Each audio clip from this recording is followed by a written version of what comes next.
चांद से थोड़ी सी गप्पे। और ये किसने लिखी है? शमशेर बहादुर सिंह इस कवि ने यह कविता लिखी है। अब यह कविता किसके नजरिए से लिखी है? उनके खुद के नजरिए से लिखी है या किसके नजरिए से, दूसरे किसके नजरिए से लिखी है? 10 या 11 साल के लड़की के नजरिए से यह कविता लिखी है। अभी उस नजरिए से अगर कविता लिखनी है तो क्या करना पड़ेगा कवि को?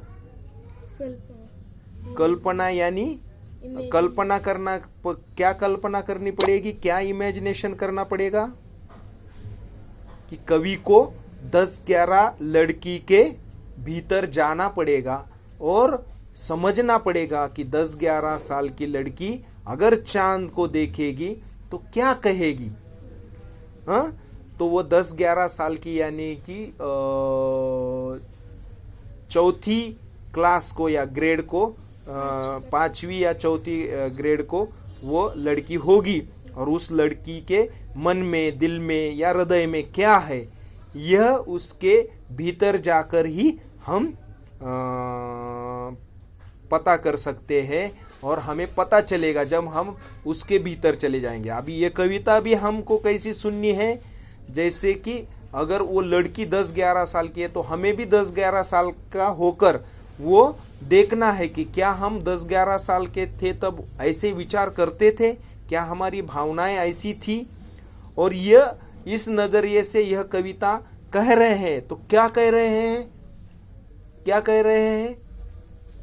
कुछ तो बता रहे हैं। 10-11 साल के लड़की के मन से बातें करके कवि कह रहे हैं। क्या कह रहे हैं? तो सुनो इस क्या कह रहे हैं, तो ये सुनो पहले। तो कविता का नाम है चांद से थोड़ी सी गप्पे। पहली तो बात वो इस लड़की के नजरिए से कह रहे हैं कि तुम गप्पे मारो, तुम डिस्कशन करो, किसी के भी साथ करो लेकिन डिस्कशन करो। ओके, एक तो बात पक्की हो गई कि कवि हमें कह रहे हैं और वो 10-11-12 साल की लड़की भी हमें क्या कह रही है कि हमारे जीवन में हमने क्या करने चाहिए? गप्पे लड़ानी चाहिए, गप्पे मारने चाहिए, डिस्कशन करना चाहिए। ओके, चर्चा करना चाहिए। तो चलो, अभी ये चांद से चर्चा कर रही है तो आप किसी से भी कर सकते हैं चर्चा, जीवित या मृत वस्तु से या जीवित व्यक्ति से, किसी से भी कर सकते हैं। हाँ, किसी से भी कर सकते हैं और उसके रोल में या भूमिका में जाकर कर सकते हैं। जैसे कि मैंने आपको पहले बताया कि मैं पत्थर के शरीर में जाकर पत्थर की व्यथाएं आपको कहानी के माध्यम से बताई कि मुझे एक बार पत्थर बोलने लगा और कहानी वो सुनाने लगा कि मेरी भी व्यथा है, मेरी भी व्यथा की कहानी तुम सुनो। और मैंने कहा कि तुम्हारी व्यथा कैसी हो सकती है?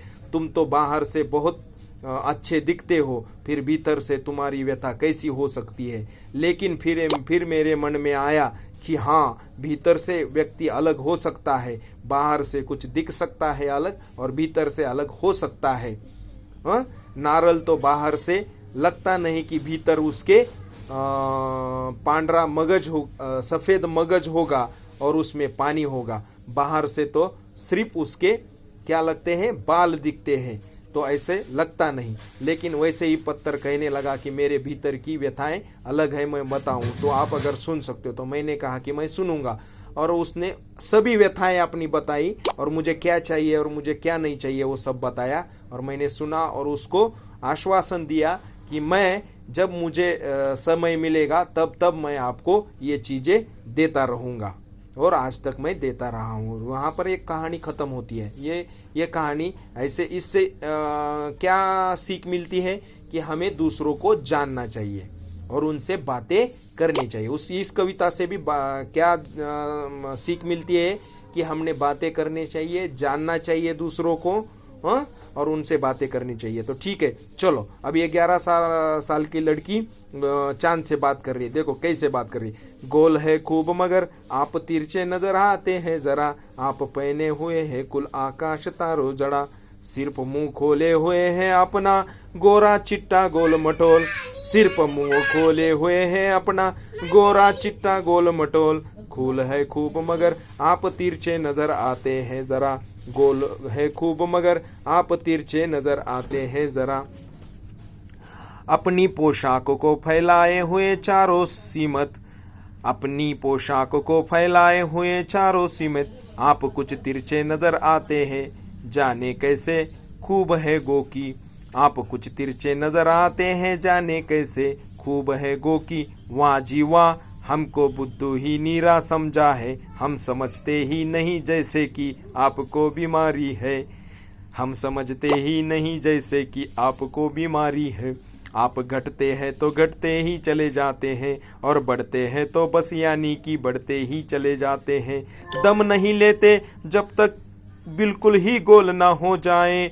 दम नहीं लेते जब तक बिल्कुल ही गोल ना हो जाए। बिल्कुल गोल ना हो जाए।